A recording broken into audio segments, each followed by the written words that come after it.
Visite audio-descriptive d'œuvres permanentes de la collection du MRAC Occitanie, Musée régional d'art contemporain à Sérignan. Audiodescription Valérie Castan. Réalisation Cécile Février. Relectrice non-voyante Nima Ascar. Au premier étage, à l'entrée de la salle 3, un cartel indique « La cabane éclatée aux caissons lumineux colorés » de Daniel Buren. Matériaux mixtes, 3,3 m sur 3,56 m sur 3,56 m avant éclatement. Décembre 1999, janvier 2000. Né en 1938, Daniel Buren, peintre, sculpteur, plasticien, est l'un des artistes français le plus reconnus sur la scène internationale. Il dit qu'il vit et travaille in situ.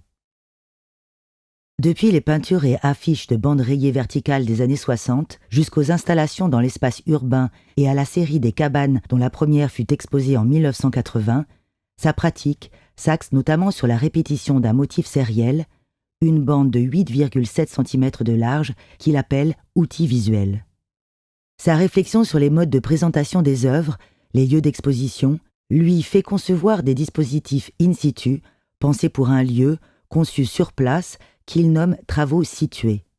Il en dira « Je n'expose pas des bandes rayées, mais des bandes rayées dans un certain contexte ».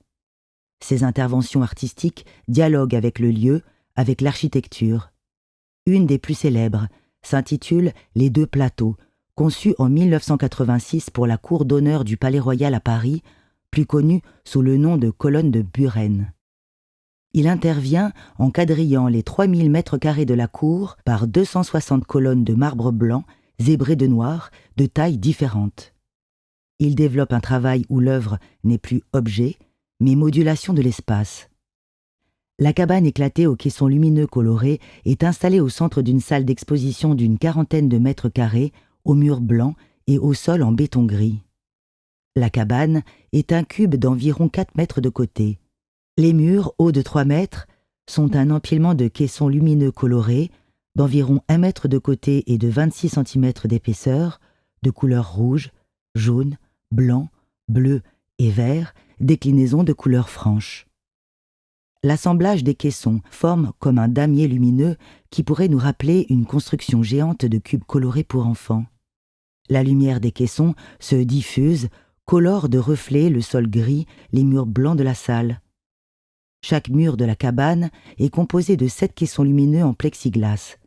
Sur chacun, il manque le caisson du centre et celui juste en dessous. Le vide forme une ouverture rectangulaire qui permet d'entrer dans la cabane par un des 4 côtés. Le centre des 28 caissons lumineux est évidé d'un petit carré de 33 cm de côté. Les ouvertures s'apparentent à des petites fenêtres. Les caissons lumineux des 4 murs extérieurs de la cabane sont vert lichen, vert prairie, bleu ciel, bleu marine. Dans la symétrie des ouvertures, les éléments fenêtres et portes manquantes sont plaqués comme projetés sur les 4 murs blancs de la salle d'exposition, d'où le titre « La cabane éclatée aux caissons lumineux colorés ».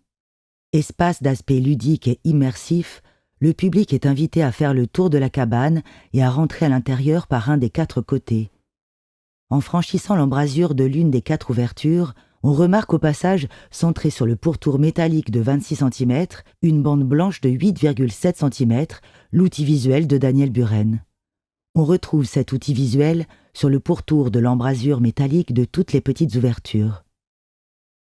À l'intérieur de la cabane de 16 mètres carrés, les lumières chatoyantes des caissons lumineux rouge vermillon, jaune orangé, jaune paille ou blanc nous enveloppent d'une sensation de chaleur. Les couleurs chaudes de l'intérieur de la cabane contrastent avec les couleurs froides de l'extérieur. La cabane n'a pas de toit.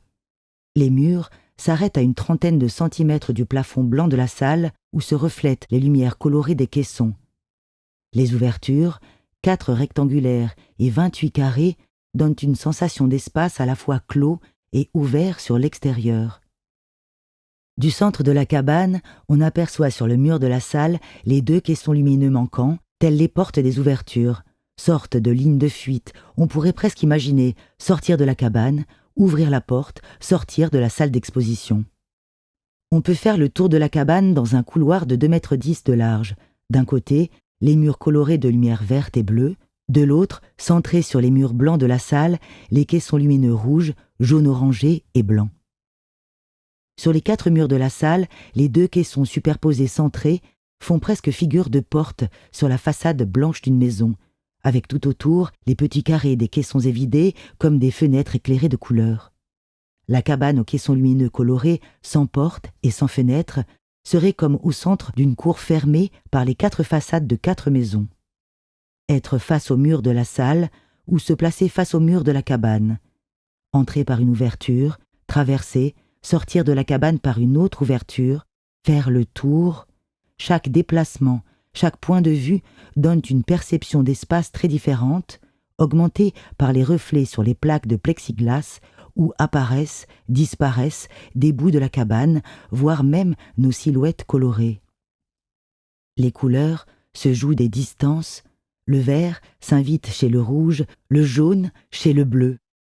Devant soi, derrière, à côté, tout près, plus loin, plus haut, jusqu'au sol, rouge vermillon, jaune orangé, jaune paille, vert lichen, vert prairie, bleu ciel, bleu marine, se perdre dans la couleur.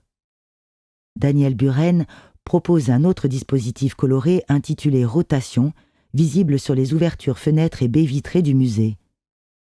La visite audio-descriptive propose de découvrir Rotation sur la façade droite du bâtiment au premier étage, près de l'escalier. Bien entendu, sentez-vous libre de suivre le parcours proposé ou d'emprunter un chemin de traverse. Vous pouvez activer d'autres QR codes disponibles à proximité d'une sélection d'œuvres à l'extérieur ou à l'intérieur du musée. Bonne visite.